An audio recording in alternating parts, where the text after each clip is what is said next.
Hey guys! See those sleigh bells jingling, ring, ting-a-ting-a-ling.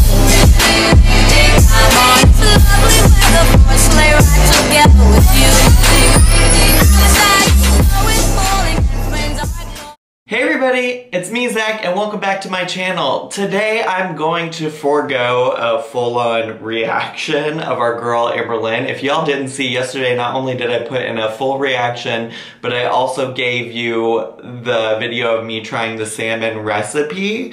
So today instead I thought I could do a quick commentary on maybe Amberlynn's Vlogmas Day 3, I think it was.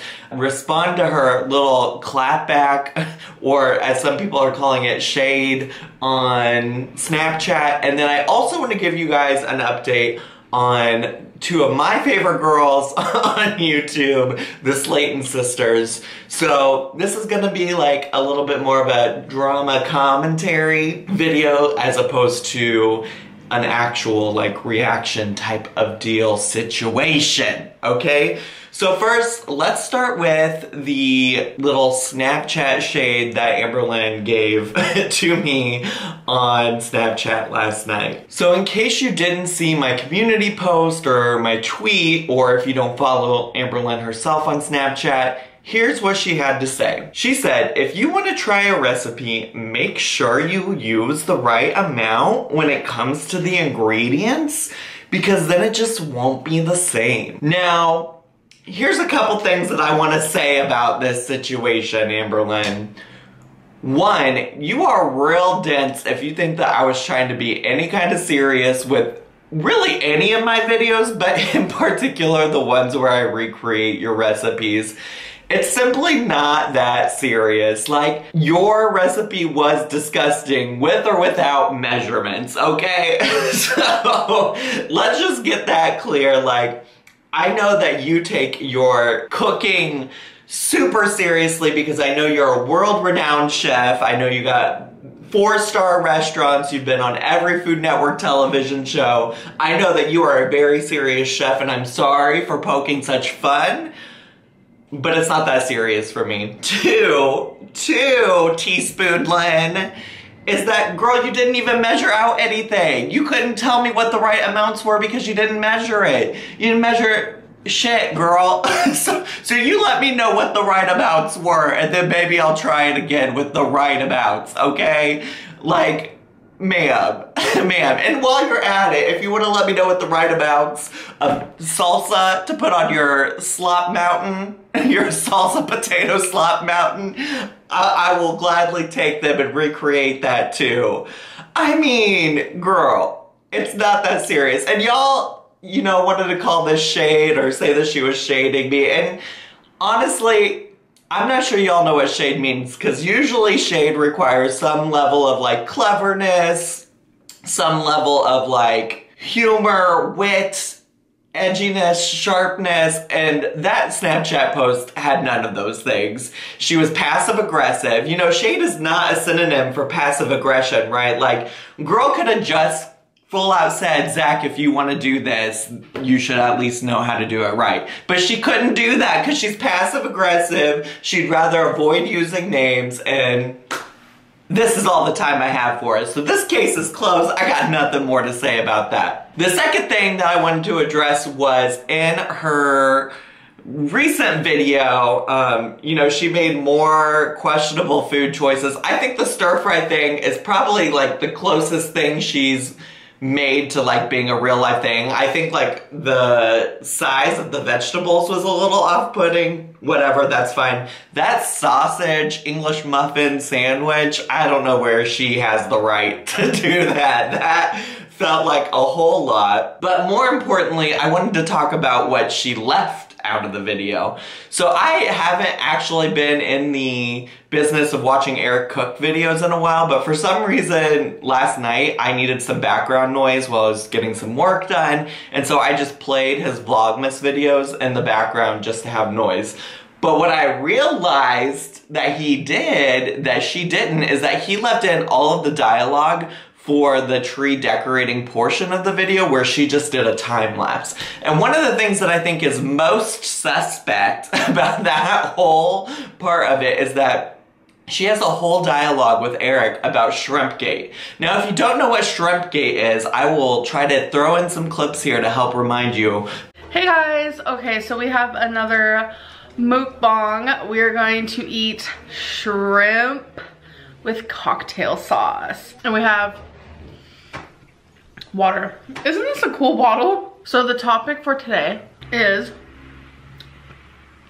mukbangs and weight loss.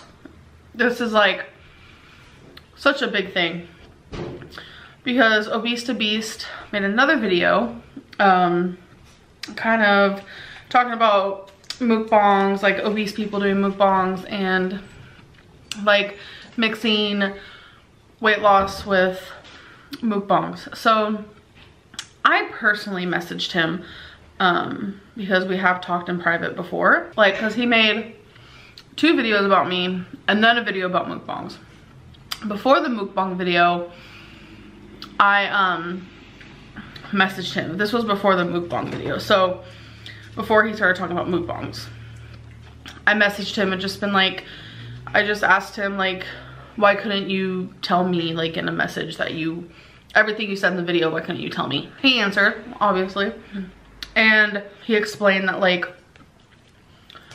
mukbangs shouldn't be done by people on a weight loss journey because that's the only things that the viewers see. That makes sense and all, but my whole thing is like, this is, first of all, this is my life. I'm an adult. I can choose what I want to do versus what I don't want to do. And like another big thing is like, just because you are seeing one meal out of the, what, 15 I have in a week, how is that gonna decipher everything? Do you get what I'm saying? And there are skinny mukbangers out there. They don't gain weight at all. There have been mukbangers out there who have lost weight. It is a thing. It's not something that's crazy. It's easy to gain weight doing it, obviously, but it's also not that hard to lose weight while doing it. I know you guys know Foodie Booty, whatever, it's hard to pronounce, Chantel. And she's kind of where I'm at right now, where it's just like, we're over, I don't want to put words in her mouth, but I have talked to her privately and I do watch her videos. We're kind of just over people only supporting us when we're doing what they want us to do. That's just not how life works. You either like us or you don't, or you support us or you don't. And she's doing exactly what I'm doing, where if we film a mukbang, obviously it's very possible to stay under our allotted calories for the day. So this, which is 90 calories per serving, and there's 4.5 servings in this whole thing. So 90 times 4.5, we can do the math later, but it's not that many calories. And that includes the good old cocktail sauce. And that's even if I finish the whole thing.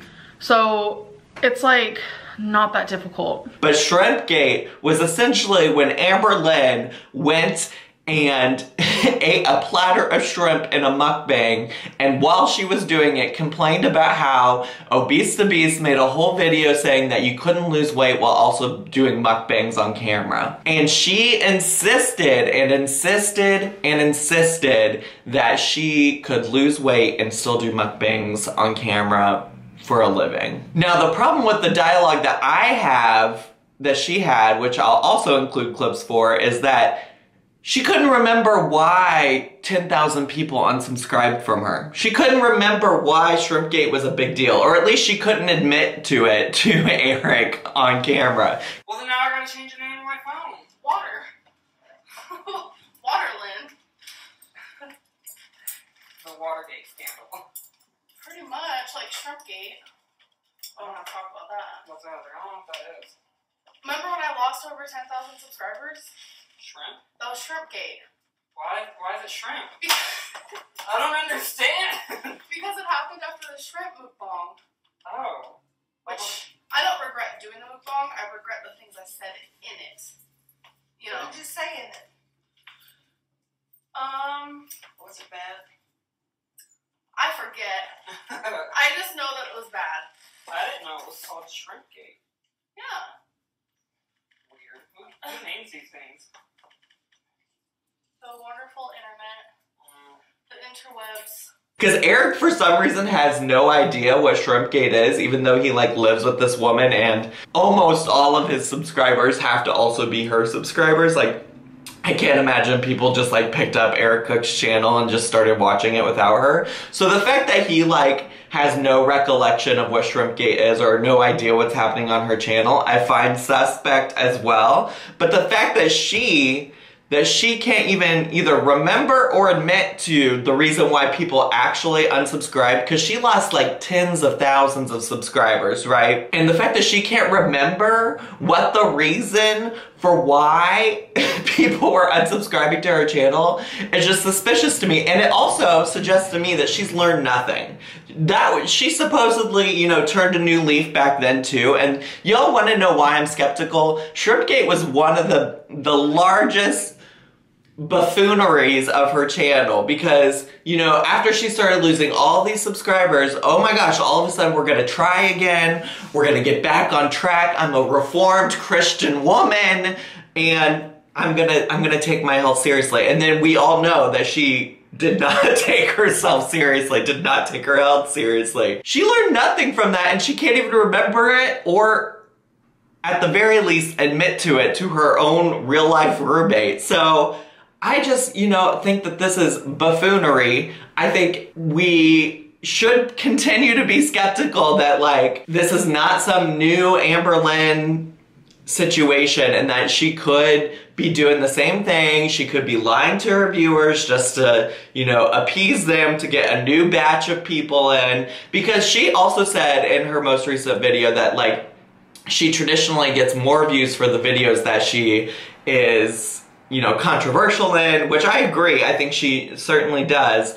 But that's not the point of the cycle. The cycle is she pretends to be good, pretends to be trying for a while because she's got to bring in a new batch of viewers who are looking for people who are on weight loss journeys, and the reason they stick around is because they get frustrated, and that's why her controversial videos get so popular, because all these people who have been supporting her, who caught her in phase one of the cycle, are now frustrated, are now mad, are now outraged because she isn't doing what she's supposed to be doing. So that's that on that. You know, I'm gonna continue to be skeptical, and she can prove me wrong, and I'm open to it. I'm welcome to it. I don't have a problem with being wrong, but I'm going to remain skeptical as hell, sis. So the last thing I wanted to give you a quick update on is my dear friends, Amy and Tammy Slaton. I say dear friends, I do talk to Tammy Slaton somewhat frequently. I won't say frequently, like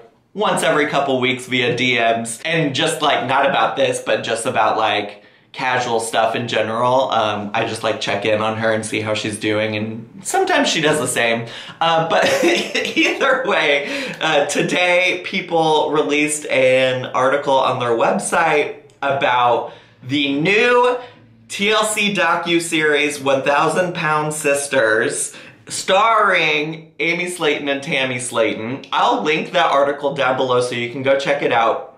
But essentially they are going to be on a TLC like 6-part docu-series about them trying to lose weight, get approved for weight loss, things like that. The article includes a lot of photos of them on the show, and even a clip, I believe, of them on the show.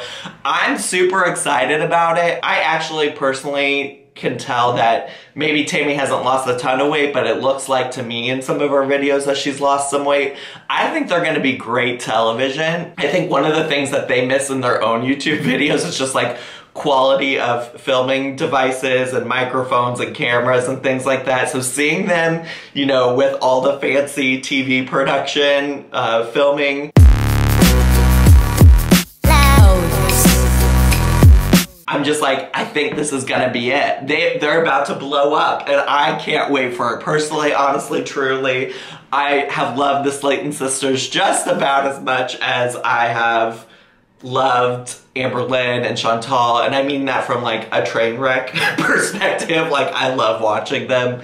And so I hope you all are getting excited about this as well. The docuseries is set to premiere on New Year's Day. If you'd be interested, I probably can't do a full reaction because like TLC is ready to copyright strike everything, and while I do believe it would be fair use, like, I don't have the money to like fight TLC in court, but I'd be happy to do like a Slayton sister review the next day, giving you my thoughts on how the episode went and things like that. So if that's something you'd be interested in, please make sure to let me know down below. That's all I have for today. I hope you all are enjoying my consistent uploads. I'm still somehow able to do Vlogmas right now, although I'm not technically really doing Vlogmas, but I am trying to upload as consistently as possible during the month of December, which includes reactions to Amberlynn and other videos like this or the salmon video. So I hope you enjoy that. If this is your first video on my channel, please consider subscribing down below and hitting the bell button so you get a notification every single time I go live.